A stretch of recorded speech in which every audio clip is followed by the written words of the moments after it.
मसँग छ अझ टिभीएसको एन्ट्रक र यो एन्ट्रकको ट्याङ्कीमा कति फ्युल छ भन्ने कुरो देखिँदैन र यसमा समस्या के भएको थियो, के छ समस्या, हामी सुरुबाट हेर्नेछौँ। पहिला यसको चाबी अन गरौँ। चाबी अन गरिसकेपछि यसको फ्युलको लाइनहरू यहाँ देखिन्छ। कति ट्याङ्कीमा फ्युल छ भन्ने कुरो यसले सो गर्छ। यहाँनिर फ्युलको लाइन यहाँ सो गरे पनि यो चाहिँ स्थिर हुनुपर्ने ठाउँमा यसले ब्लिङ्क गरेको छ। र यसरी ब्लिङ्क गर्नुको पछाडि कि त यसको वायरिङ प्रब्लम होला वा यसको यहाँनिर फ्युल सेन्सर हुन्छ, फ्युल गेज पनि भन्छौँ हामीले, यहाँभित्र हुन्छ। यो फ्युल सेन्सरमा पनि समस्या भएको हुनुपर्दछ। त्यही भएर यहाँनिर यसको कपलर हुन्छ। यो कपलरलाई झिकेर म पुरानो तरिकाले यसलाई चेक गर्नेछु। यसको यो दुईवटा जुन वायर हुन्छ, यो दुईवटा वायरमा हामीले अर्को एउटा वायर सिधा डाइरेक्ट जोड्नेछौँ र जोडेर यसलाई चेक गर्नेछौँ। यो चाहिँ पुरानो तरिका हो। मैले एउटा तार एउटामा हालेँ, एउटा होलमा, र अर्को तार चाहिँ अर्को होलमा हाल्छु र यसको चाबी चाहिँ अफ हुनुपर्दछ यस्तो अवस्थामा। र अब चाबी अन गरेर हेर्नेछौँ। यदि यसले पुरानो विधिले काम गरेको छ भने यहाँ यसको जुन यो लाइनहरू छ यो चाहिँ स्थिर हुनुपर्दछ, तर स्थिर भएको छैन भनेपछि यो तरिकाले काम गरेन। अब हामी यसको जुन यहाँभित्रको सेन्सर हुन्छ यो सेन्सरलाई बाहिर निकाल्नेछौँ। यो सेन्सरको माथि 4वटा बोल्ट हुन्छ, मैले झिकिसकेको थिएँ।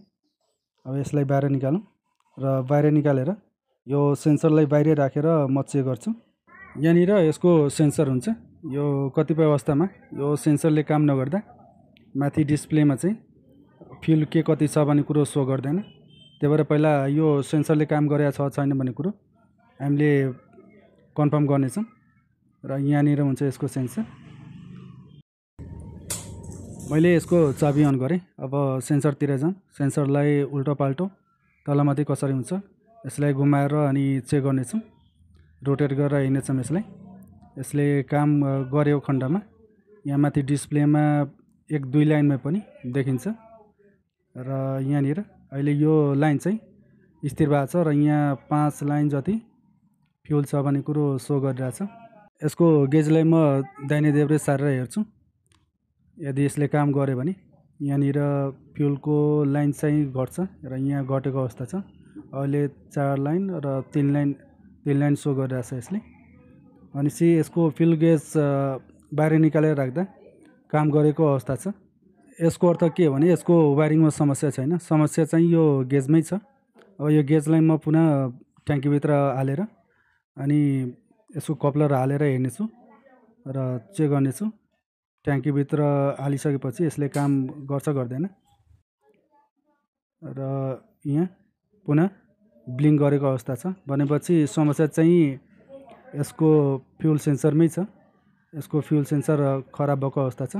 र अहिले मोड पनि यसको ब्लुटुथ मोडमा थियो। अब यसको मोड म चेन्ज गरेर यहाँ डिस्प्लेमा हेर्छु। पक्कै डिस्प्लेमा सो गर्नुपर्दछ यदि फ्युल गेजमा समस्या छ भने, फ्युल सेन्सरमा समस्या छ भने।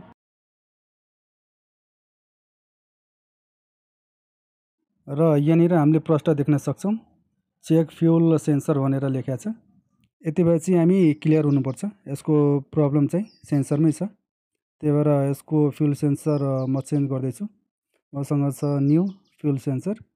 यो सेन्सर हालेर अनि चेक गर्नेछु। यो सेन्सरलाई यसरी हाल्न सकिन्छ। पहिला यो कालो भाग यसको फ्लोटिङ,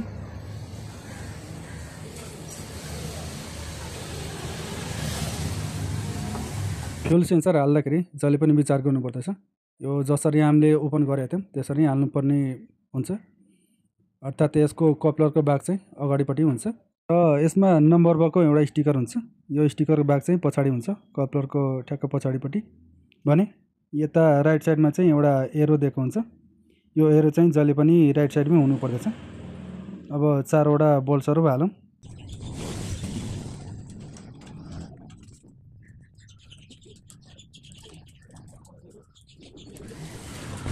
अब यसमा हामीले कपलर जोड्नेछौँ।